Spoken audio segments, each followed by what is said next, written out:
بسم اللہ الرحمن الرحیم۔ السلام علیکم ورحمۃ اللہ وبرکاتہ۔ محترم سامعین، آج کی مختصر ویڈیو میں ہم آپ کو غزوہ بدر کے حوالے سے کچھ باتیں بتائیں گے۔ پہلا معرکہ اور انعامات کی بارش۔ حضور اکرم صلی اللہ علیہ وآلہ وسلم دعا فرما رہے ہیں، اے اللہ، آج اگر تو نے مسلمانوں کی مدد نہ کی اور یہ مارے گئے تو پھر قیامت تک تیری عبادت کرنے والا کوئی نہیں ہوگا۔ یوم بدر 17 رمضان کے حوالے سے خصوصی تحریر آپ کے ساتھ پیش کیے جاتے ہیں۔ عمر بن حضرمی رضی اللہ تعالیٰ عنہ کا قتل وہ واقعہ تھا جو اسلام کی پہلی جنگ یعنی جنگ بدر کا پیش خیمہ بنا۔ نبی اکرم صلی اللہ علیہ وآلہ وسلم کی جانب سے جب مکہ سے ہجرت کر کے مدینہ تشریف لائے تو دفاعی حکمت عملی کے تحت حضور اکرم صلی اللہ علیہ وآلہ وسلم نے دو کام کیے۔ ایک تو یہ کہ مدینہ کے آس پاس کے قبائل کے ساتھ مل کر حضور اکرم صلی اللہ علیہ وآلہ وسلم نے معاہدے کر لیے کہ اگر مدینہ پر کوئی باہر سے حملہ کرتا ہے تو سب مل کر اس کا مقابلہ کریں گے، یا پھر وہ قبائل کسی کا ساتھ نہیں دیں گے، یعنی مسلمانوں کا ساتھ نہیں دیں گے تو حملہ کرنے والوں کا ساتھ بھی نہیں دیں گے۔ اور دوسرا کام یہ کیا کہ قریش کے ان تجارتی قافلوں کی سختی سے نگرانی شروع کر دی، یعنی ان کی نقل و حرکت پر نظر رکھنا شروع کر دی جو مدینہ کے پاس سے شام کے لیے گزرتے تھے، تاکہ اگر قریش زیادہ تنگ کریں تو وقت آنے پر ان قافلوں کا راستہ روک کر ان کو جواب دیا جا سکے۔ اسی مقصد کو سامنے رکھ کر نبی اکرم صلی اللہ علیہ وآلہ وسلم نے ان قافلوں کے بارے میں معلومات حاصل کرنے کے لیے صحابہ کرام رضی اللہ تعالیٰ عنہم اجمعین کو وقتاً فوقتاً بھیجا کرتے تھے۔ اسی سلسلے کے تحت جب 2 ہجری میں حضور اکرم صلی اللہ علیہ وآلہ وسلم نے حضرت عبداللہ بن جاش رضی اللہ تعالیٰ عنہ کو 12,000 آدمیوں کے ساتھ روانہ فرمایا، اور ساتھ ہی ایک خط بھی حضور اکرم صلی اللہ علیہ وآلہ وسلم نے حضرت عبداللہ کو دیا کہ 2 دن بعد اسے کھول کر پڑھ لینا۔ 2 دن بعد جب انہوں نے خط کھول کر پڑھا تو اس میں لکھا تھا کہ تم یہ خط جب پڑھو تو وادی نخلہ جو کہ مکہ اور طائف کے درمیان ایک علاقہ ہے اس میں جاؤ اور قریش کے آنے والے قافلے کی گھات میں لگ جاؤ اور معلومات حاصل کرو۔ چنانچہ یہ لوگ نخلہ پہنچ کر قافلے کی گھات میں بیٹھ گئے۔ عرب کے دستور کے مطابق رجب کے مہینے میں لڑائی حرام تھی اور یہ دن رجب کا آخری دن تھا جب قافلہ نخلہ پہنچا۔ محترم سامعین، حضرت عبداللہ نے دیکھا کہ اگر اب بھی اسی قافلے کو چھوڑ دیتے ہیں تو یہ بات ہاتھ سے نکل جائے گی، اور اگر کل تک حرم کی حدود میں داخل ہونا چاہتی ہیں تو ظاہر ہے کہ حرم میں بھی حملہ کرنا حرام ہے۔ ویسے بھی رجب کے مہینے میں مسلمان یا کافر دونوں کا ایک دوسرے کے لیے لحاظ کرتے تھے، یا تنگ کرنے اور ستانے سے کون سا باز آتے تھے، اس لیے مسلمانوں کا رجب میں ان پر حملہ کرنا بھی کوئی غلط بات نہیں تھی۔ لہذا فیصلہ یہ ہوا کہ حملہ کر دیا جائے۔ ادھر سے ایک تیر چلایا گیا جو عمر بن حضرمی کو لگا اور وہیں پہ ڈھیر ہو گیا۔ اس کے ساتھ 2 آدمی گرفتار بھی ہوئے۔ صحابہ ان قیدیوں کو ساز و سامان کے ساتھ لے کر مدینہ لے آئے، مگر حضور اکرم صلی اللہ علیہ وآلہ وسلم نے ناراضگی کا اظہار فرمایا کہ میں نے تم لوگوں کو اس کی اجازت نہیں دی تھی، اور ساتھ ہی سامان بھی قبول کرنے سے انکار کر دیا۔ گرفتار ہونے والوں کو سامان سمیت رہا کر دیا گیا اور مرنے والے کے وارثوں کو دیت ادا کر دی گئی، مگر یہاں 2 باتیں پیدا ہو گئی تھیں۔ ایک تو یہ کہ عمر بن حضرمی کے قتل کے بعد وہ دشمنی پیدا ہو گئی تھی جو عربوں کا پرانا دستور تھا کہ مرنے والے کا بدلہ ضرور لیا کرتے تھے، چاہے صدیوں پرانے ہی کیوں نہ ہو۔ قبیلوں کے قبیلوں برباد ہو جاتے تھے اور ہزاروں آدمی قتل ہی کیوں نہ ہو جاتے تھے۔ اور دوسری بات یہ کہ قتل ہونے والا اور گرفتار ہونے والا تینوں ہی مکہ کے معززین میں سے تھے، جس سے قریش مکہ کو صاف طور پر یہ اندازہ ہو گیا کہ اب ہمارا تجارتی راستہ محفوظ نہیں رہا، جس کا مطلب یہ تھا کہ جان اور مال دونوں ہی مستقل خطرے میں پڑ گئے ہیں۔ اب انہیں چاہیے تھا کہ صلح صفائی کا راستہ نکال لیتے، مگر چونکہ اڑیل اور جاہل تھے اس لیے انہوں نے دوسرا راستہ نکالا، یعنی جنگ کا۔ اور ویسے بھی ہجرت کے بعد سے قریش کو اس بات کا غم تھا کہ محمد صلی اللہ علیہ وآلہ وسلم ہمارے ہاتھوں کیسے نکل گئے ہیں۔ یہی وجہ تھی کہ وہ ہجرت کے بعد مدینہ پر حملے کی مکمل تیاری کر رہے تھے اور مدینہ کے آس پاس کی بستیوں کو لوٹ بھی لیا کرتے تھے، بلکہ ایک مرتبہ تو انہوں نے مدینہ کی حدود میں آ کر بھی لوٹ مار کی۔ جب اس طرح کی دشمنی والی فضا بن جائے تو پھر بہت ساری غلط فہمیاں اور افواہیں پھیل جاتی ہیں۔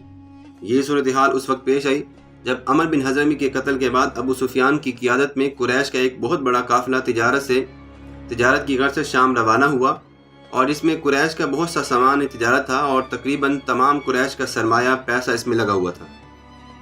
ابھی یہ قافلہ روانہ ہوا تھا جس میں قریش کا بہت سارا سامان تجارت موجود تھا۔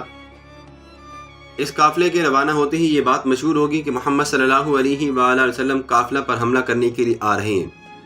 یہ سن کر ابو سفیان نے ایک تیز رفتار قاصد کو مکہ روانہ کیا اور مکہ والوں کو مدد کے لیے بلایا جائے۔ مکہ میں جب یہ خبر پہنچی تو پورا مکہ جنگ کی تیاری میں مصروف ہو گیا، اور بہت جلد 1300 آدمیوں کا ایک لشکر مکہ سے قافلے کی مدد کے لیے روانہ ہوا، جن میں 100 گھڑ سوار، 600 زیرہ پوش، کافی تعداد میں اونٹ اور جنگی سامان موجود تھا۔ ادھر مدینہ میں بھی قریش کی روانگی کی اطلاع پہنچ چکی تھی۔ آپ صلی اللہ علیہ وآلہ وسلم نے صحابہ سے مشورہ کیا۔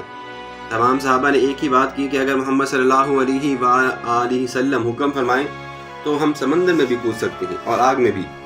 یہ سن کر اللہ کے نبی صلی اللہ علیہ وآلہ وسلم نے خوشی کا اظہار فرمایا اور اس کے ساتھ ہی اسلامی لشکر بھی مدینہ سے روانہ ہو گیا۔ مگر اسلامی لشکر کے پاس صرف 2 گھوڑے اور چند اونٹ تھے کہ جن پر صحابہ باری باری سفر کرتے تھے، جبکہ اسلحہ بھی برائے نام تھا۔ کافر ہے تو شمشیر پہ بھی کرتا ہے بھروسہ، مومن ہے تو بتیغ بھی لڑتا ہے سپاہی۔ ابھی دونوں لشکر راستے میں تھے کہ تجارتی قافلے کے سردار ابو سفیان کا پیغام مکہ کے لشکر کو ملا کہ ہم مسلمانوں کی پہنچ سے آگے نکل گئے ہیں، لہٰذا اب ہمیں لڑنے کی ضرورت نہیں ہے، بلکہ تم لوگ واپس چلے جاؤ۔ مگر وہ ابو جہل ہی کیا جو واپس چلا جاتا، وہ اڑ گیا کہ اب آگے ہیں تو واپس نہیں جانا چاہیے۔ اس بات پر قریش میں اختلاف پیدا ہو گیا اور قبیلہ زہرہ اور عدی کے لوگ واپس چلے گئے۔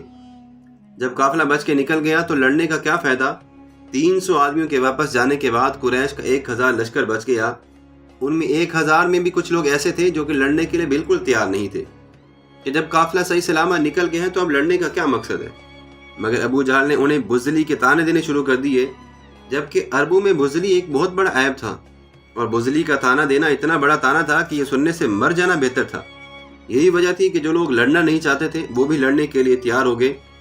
قریش چونکہ بدر کے مقام پر پہلے سے پہنچ چکے تھے، یہی وجہ تھی کہ انہوں نے مناسب جگہ پر پہلے سے قبضہ جما لیا۔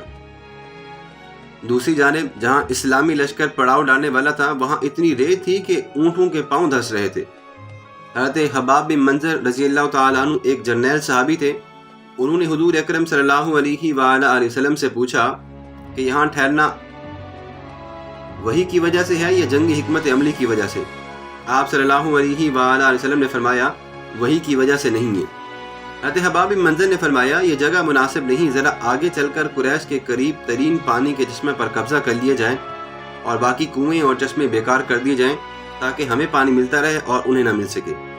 یہ ایک جنگی حکمت عملی تھی جس کو آپ صلی اللہ علیہ وآلہ وسلم نے انتہائی پسند فرمایا اور آگے بڑھ کر چشمہ پر قبضہ کر لیا۔ مگر حضور اکرم صلی اللہ علیہ وآلہ وسلم چونکہ رحمت عالم تھے، اس لیے اگر کفار میں سے کوئی پانی لے بھی جاتا تو منع نہیں فرماتے تھے۔ چونکہ مسلمان بے سر و سامانی کی حالت میں یہ امتحان دینے کے لیے نکلے تھے کہ جس پر اللہ تبارک و تعالیٰ کی امداد اور فتح کا وعدہ تھا، لہذا یہ کیسے ہو سکتا تھا کہ یہ وعدہ پورا نہ ہوتا۔ بس پھر اسی رات اللہ کی طرف سے احسانات اور انعامات کی بارش شروع ہوگی اور اللہ تبارک و تعالیٰ کی طرف سے 5 انعامات عطا کیے گئے۔ پہلا انعام اللہ تبارک و تعالیٰ کی طرف سے اسی رات یعنی رحمت کی بارش کی شکل میں اللہ نے بارش کو نازل کیا، جس سے پہلا فائدہ تو یہ ہوا کہ جس ریت میں اونٹوں کے پاؤں دھس رہے تھے وہ جم گئی اور اس پر قدم اب ٹکنے لگے تھے اور ٹھہرنے لگے تھے۔ دوسرا فائدہ یہ ہوا کہ چونکہ مسلمان بدر کے اونچے حصے پر تھے اور کفار کی طرف زمین نیچی تھی، اس لیے مسلمانوں نے ریت کی دیواروں کے حوض بنا کر پانی کو روک لیا تاکہ اس سے وضو، غسل اور پینے کے لیے استعمال کیا جائے، جبکہ کفار کو اس بات کا نقصان ہوا کہ باقی سارا پانی ان کی طرف بہہ کر جمع ہو گیا اور اچھی خاصی دلدل بن گئی، جس کی وجہ سے وہاں پہ ان کا چلنا پھرنا مشکل ہو گیا تھا۔ دوسرا انعام، مسلمانوں کے جسموں کے ساتھ ساتھ ان کے دلوں کو بھی اللہ نے شیطان کے وسوسوں سے پاک کر دیا اور انہیں ایک خاص سکون، تازگی اور بے خوفی عطا فرما دی۔ تیسرا انعام، اس رات اللہ تبارک و تعالیٰ نے مسلمانوں کو چین کی نیند سلا دیا، جس کی وجہ سے وہ جنگ کی صبح تر و تازہ ہو چکے تھے، جبکہ قریش نے ساری رات بے چینی میں گزاری۔ چوتھا فائدہ انعام یہ ہوا کہ کافروں کے دلوں میں اللہ رب العزت نے مسلمانوں کا رعب و دبدبہ ڈال دیا تھا۔ پانچواں انعام، جنگ کے دوران جب اللہ کے نبی صلی اللہ علیہ وآلہ وسلم اللہ سے مسلمانوں کی مدد کی دعا فرما رہے تھے اور کہہ رہے تھے، اے اللہ، آج اگر تو نے مسلمانوں کی مدد نہ کی اور یہ مارے گئے تو پھر قیامت تک تیری عبادت کرنے والا کوئی بھی نہیں ہوگا۔